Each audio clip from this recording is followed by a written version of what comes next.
বিগত অনেক দিন পর আবার নতুনভাবে আগন্তুকের জগতে গল্প নিয়ে আসা। আগন্তুকের সমস্ত শ্রোতা বন্ধুদের জানাই স্বাগত এবং আশা রাখছি আগন্তুকের সমস্ত শ্রোতা বন্ধুরা অনেক অনেক ভালোবাসা দেবে এবং গল্পটি উপভোগ করবে। শুরু করছি আমাদের আজকের গল্প এবং এর সাথেই আগন্তুকের জগতে আপনাদের সকলকে জানাই স্বাগত। আগন্তুকের প্রত্যেকটি গল্প ও ঘটনা শুনতে অতি অবশ্যই যুক্ত থাকুন আমাদের সাথে এবং শুনতে থাকুন আগন্তুকের আজকের গল্প রূপলীবতা।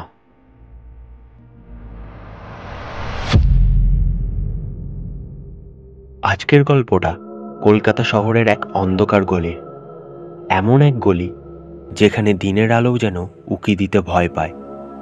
সময়টা ছিল গভীর রাত। ঘড়ির কাঁটা তখন প্রায় 2টোর ঘরে।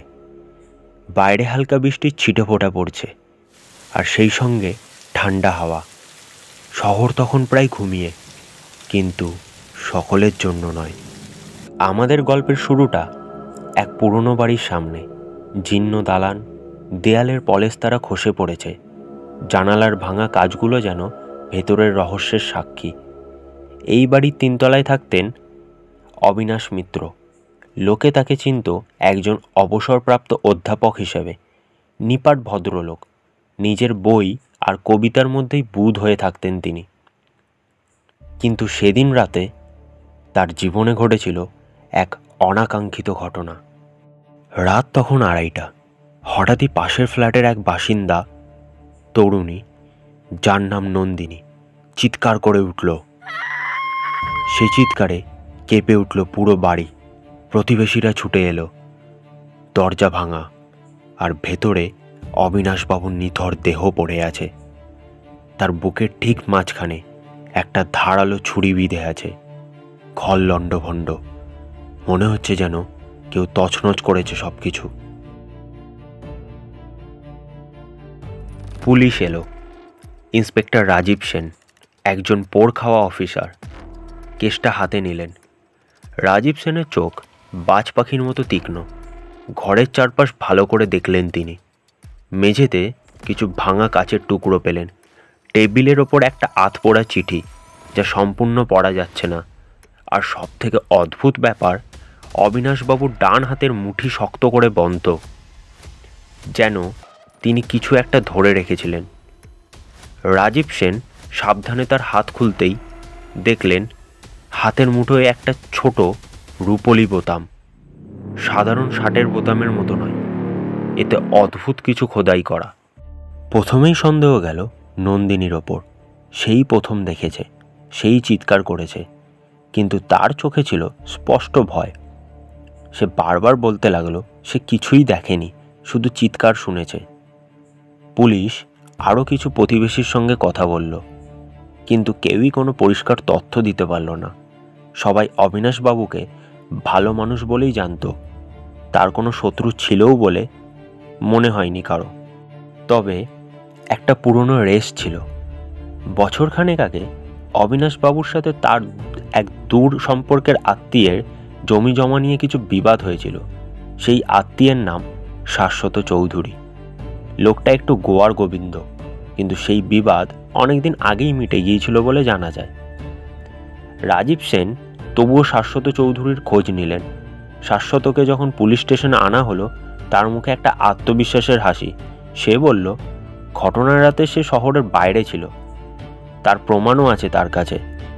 কেসটা যেন একটা জট পাখানো সুতোর মতো, কোনো কিনারা পাওয়া যাচ্ছে না। রাজীব সেন আবার ঘটনাস্থলে ফিরে এলেন। ঘরটা আবার খুঁটিয়ে দেখলেন। আধপোড়া চিঠির টুকরোটা হাতে নিলেন। আলোর সামনে ধরতেই অস্পষ্টভাবে কিছু শব্দ চোখে পড়ল। বিশ্বাসঘাতকতা, প্রতারণা, আর একটা নাম, নীলমাধব। নীলমাধব কে? এইবার রাজীব সেনের মাথায় একটা নতুন সূত্র এলো। অবিনাশবাবু ছিলেন ইতিহাসের অধ্যাপক। তার কাছে পুরনো বইয়ের এক বিশাল সংগ্রহ ছিল। রাজীব সেন বইয়ের সেলফগুলো দেখলেন। একটি বিশেষ বই, যা বেশ পুরনো। তার পাতাগুলো একটু বেশি ব্যবহার করা হয়েছে বলে মনে হলো। বইটি ছিল মধ্যযুগের গুপ্ত সমিতি নিয়ে লেখা।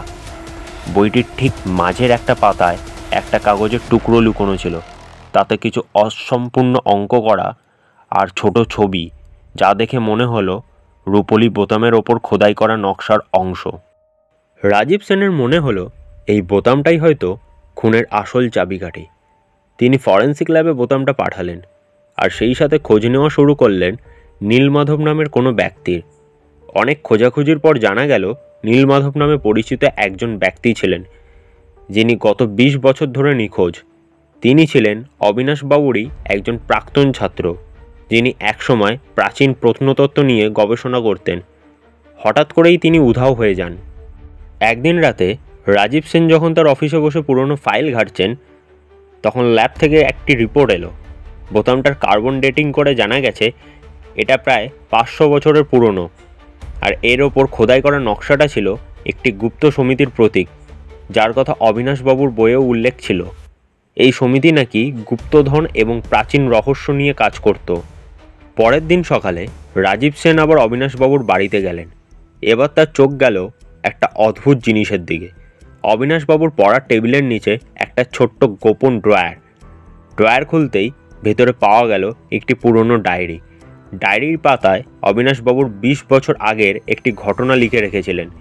নীলমাধব নাকি একটি গুপ্তধনের সন্ধানে গিয়েছিলেন, এবং সেই গুপ্তধনের সাথে জড়িত ছিল একটি গোপন নকশা, যা এই রূপোলি বোতামে খোদাই করা আছে।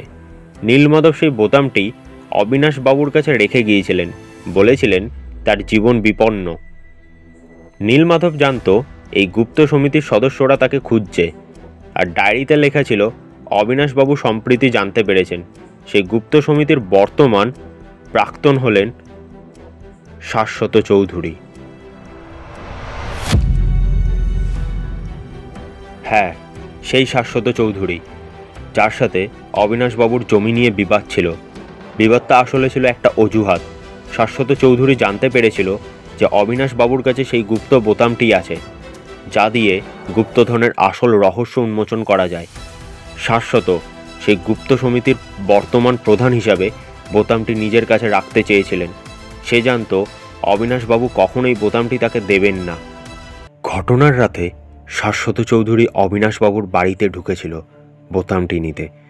অবিনাশবাবু তাকে বাধা দিতে গিয়েছিলেন। ধস্তাধস্তির এক পর্যায়ে শাশ্বত ছুরি মেরেছিল অবিনাশবাবুকে। অবিনাশবাবু শেষ মুহূর্তে প্রাণপণে বোতামটি মুঠি করে ধরে রেখেছিলেন, যাতে খুনি সেটা নিয়ে যেতে না পারে।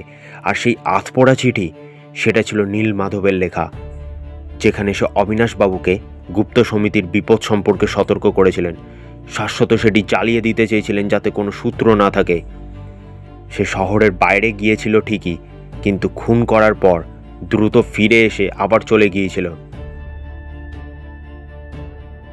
সবটা পরিষ্কার হলো রাজীব সেনের কাছে। তিনি তৎক্ষণাৎ শাশ্বত চৌধুরীকে গ্রেপ্তার করার নির্দেশ দিলেন। শাশ্বত প্রথমে অস্বীকার করলেও সব প্রমাণ তার বিরুদ্ধে ছিল। সেই রূপোলি বোতাম, ডায়েরি লেখা, হাতপোড়া চিঠি, সবকিছুই তার অপরাধের দিকে ইঙ্গিত করছিল।